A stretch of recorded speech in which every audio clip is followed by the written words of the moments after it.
Hi friends, welcome to hello Andhra YouTube channel. అందరికీ శ్రీరామనవమి శుభాకాంక్షలు. Topic Israel ఇరాన్కి మధ్య అసలు ఈ గొడవ అనేది ఎక్కడ మొదలైంది, దీనికి కారణాలు ఏంటి, అసలు ఈ రెండు దేశాలకి ఇజ్రాయెల్ ఏర్పడినప్పటి నుంచి అసలు సంబంధాలు ఎలా ఉన్నాయి. ఇక విషయానికి వస్తే మీ అందరికీ తెలిసిందే, ఏప్రిల్ 1న సిరియా రాజధాని డమస్కస్ లో ఇరాన్ రాయబార కార్యాలయంపై ఇజ్రాయెల్ మిలిటరీ దాడి చేసి దాదాపు 16 మంది ఇరాన్ సీనియర్ అధికారుల మరణానికి కారణమైంది. సో అసలు ఈ ఇజ్రాయెల్ ఎందుకు దాడి చేయాల్సి వచ్చిందనే విషయానికి వస్తే, గాజా స్ట్రిప్ లో జరుగుతున్నటువంటి ఇజ్రాయెల్ సైనిక చర్య అనేది దీనికి ప్రధాన కారణం. సో గాజా స్ట్రిప్ లో హౌతీ రెబల్స్, వీరు షియా వర్గానికి చెందిన మిలిటెంట్స్, వీళ్ళు పాలస్తీనాకు అనుకూలంగా ఇజ్రాయెల్ పై డ్రోన్ అటాక్స్ చేశారు. సో ఇందులో భాగంగా అసలు ఈ డ్రోన్స్ కానీ బాలిస్టిక్ క్షిపణులు కానీ ఇవన్నీ హౌతీ తీవ్రవాదులకి ఎవరు సప్లై చేస్తున్నారు అని ఎంక్వైరీ చేస్తే ఇరాన్ నుంచి సప్లై జరగడం అనేది జరిగింది. సో దీనికి ఇరాన్ వెనుకొని నడిపిస్తుంది అని తెలుసుకున్నటువంటి ఇజ్రాయెల్ మిలిటరీ డమస్కస్లోని ఇరాన్ రాయబార కార్యాలయం మీద దాడి చేసి 16 మంది మరణానికి కారణమైంది.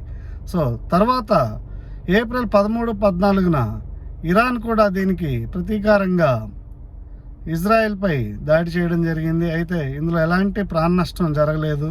సో ఎందుకంటే ఇజ్రాయెల్కి ఒక బలమైన రక్షణ వ్యవస్థ అనేది ఉంది. సో దీన్నే ఐరన్ డోమ్ అంటారు. ఈ ఐరన్ డోమ్ ఏం చేస్తుందంటే, ఏవైనా కూడా క్షిపణులు కానీ ఏవైనా ఇజ్రాయెల్ భూభాగంలో కానీ పడే అవకాశం ఉన్నట్లయితే ఐరన్ డోమ్ అనేది ముందుగానే వాటిని గాలిలోనే నిర్వీర్యం చేస్తుంది. సో అసలు ఇజ్రాయెల్కి ఇరాన్కి మధ్య రిలేషన్స్ అనేవి ఎలా ఉన్నాయి అనే విషయానికి వస్తే, ఇజ్రాయెల్ అనేది 1948లో ఏర్పాటు చేయడం జరిగింది. సో 1948 నుంచి 53 వరకు దాన్ని సందిగ్ధ కాలం అని అంటారు. సో ఈ 1947, 48 నుంచి 53 వరకు కూడా దాదాపు ఇస్లామిక్ స్టేట్స్ అన్నీ కూడా ఇజ్రాయెల్ ఏర్పాటుకి వ్యతిరేకంగా ఉన్నాయి.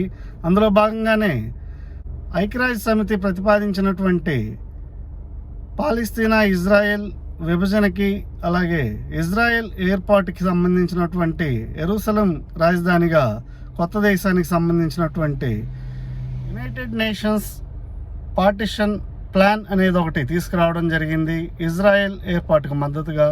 అదేవిధంగా బ్రిటిష్ మ్యాండేట్ ఆఫ్ పాలస్తీన్ అనేది కూడా రావడం జరిగింది. సో వీటన్నింటికి వ్యతిరేకంగా ఓటు వేసిన 13 ఇస్లామిక్ దేశాల్లో ఇరాన్ అనేది టర్కీ తర్వాత రెండవది.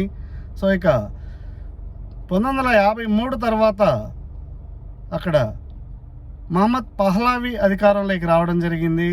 సో ఈ 1953 నుంచి 79 వరకు పహ్లావి అధికారంలో ఉన్నంత వరకు ఇరాన్ ఇజ్రాయెల్ మధ్య దౌత్య వాణిజ్య సంబంధాలు అనేవి బాగా మెరుగుపడ్డాయి. రెండు దేశాలు కూడా స్నేహపూర్వకంగా మెలిగాయి. 1979 తర్వాత షరియా లా అనేది ఇరాన్లో రావడం జరిగింది. ఈ షరియా లా అంటే ఇస్లామిక్ లా అని.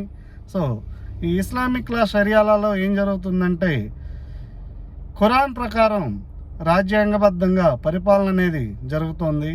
సో ఈ 79 తర్వాత మళ్ళీ వీరి బాంధవ్యాలు అనేవి క్షీణతకి రావడం జరిగింది షరియాలా వల్ల. సో తర్వాత 1979 నుంచి 90 వరకు క్షీణదశకి పూర్తిగా చేరుకున్నాయి. 1990, 91 గల్ఫ్ వార్ తర్వాత ఈ రెండు దేశాల మధ్య సంబంధాలు పూర్తిగా క్షీణదశకి వచ్చాయి. సో తర్వాత వీరి మధ్య ప్రత్యక్ష యుద్ధం కాకుండా పరోక్ష యుద్ధం అనేది కొనసాగింది. సో ఇందులో భాగంగానే హౌతీ మిలిటెంట్స్కి ఇరాన్ ఆయుధాలు సప్లై చేయడం.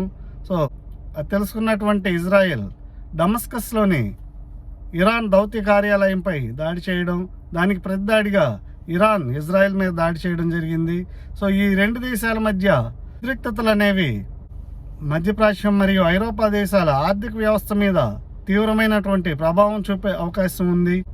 ఆర్థిక మాంద్యం నుంచి ఇప్పుడిప్పుడే గట్టెక్కుతున్నటువంటి ప్రపంచం మరో కొన్ని సంవత్సరాలు ఈ గడ్డు కాలం అనేది చవి చూడాల్సి వస్తుంది.